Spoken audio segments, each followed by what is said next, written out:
Assalamualaikum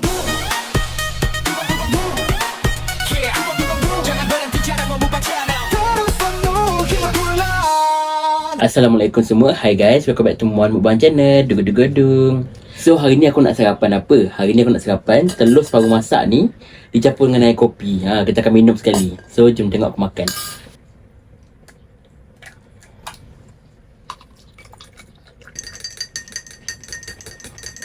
Sebenarnya agak pelik bagi aku sebab aku tak pernah cuba. Tapi orang kata orang zaman-zaman dulu, orang dulu-dulu lah, dia orang suka minum macam ni. So jom kita try. Bismillah.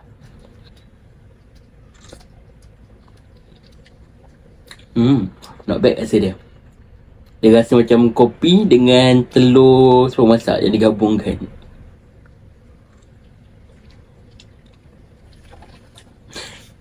Rasa dia macam sebati tapi panas lah bagi aku.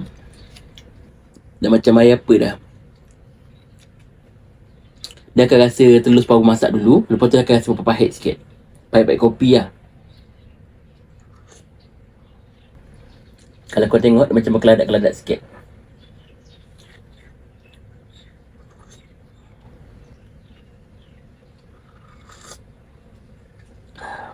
Sebab benda ni panas.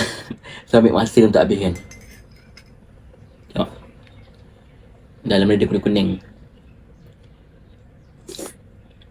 Diorang kata kalau minum kopi ni memang berkhasiat and tenaga lebih lama lah. So siapa nak try boleh try nanti.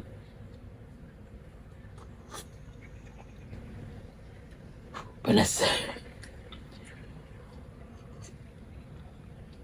By the way, siapa je boleh tengok video aku ni, kalau boleh minta korang like video aku, subscribe video aku and share video aku ni pada orang lain. Kalau boleh bela YouTube aku ni sampai mana? Sampai menuju bulan. Bagi aku cara ni okey lah sebab dia 2 in 1. Dalam dia ada telur separuh masak dengan air kopi. So jimat masa. Kalau makan kedua-dua ni sekaligus.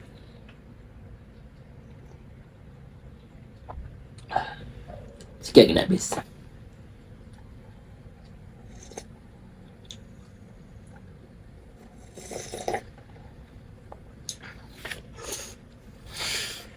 Kita try sekali lagi satu lagi biji.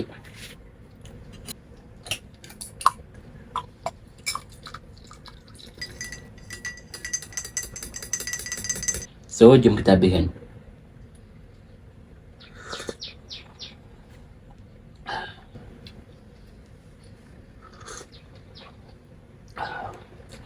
Bagi aku dia sangat melegakan lah kalau kau minum macam gini.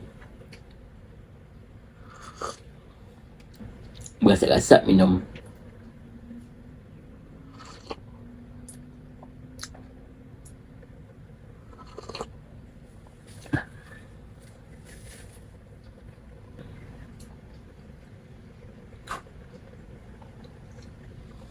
Sikit lagi nak habis. Walaupun panas bagi aku sangat sedap.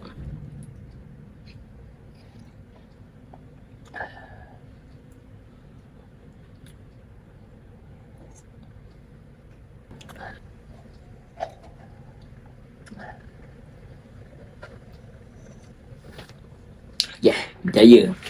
Aku dah minum dah. So tak ada rasa pelik sangat. Memang boleh minum. Cuma kalau kau nak buat telur separuh masak ni, kenalah basuh bersih sebab nak elakkan ada berlakunya salmonella. So aku rasa setakat ni konten aku pada hari ni. Jangan lupa untuk korang like video aku, subscribe video aku and share video aku ni pada orang lain. Kalau boleh bela YouTube aku ni sampai mana? Sampai menuju bulan.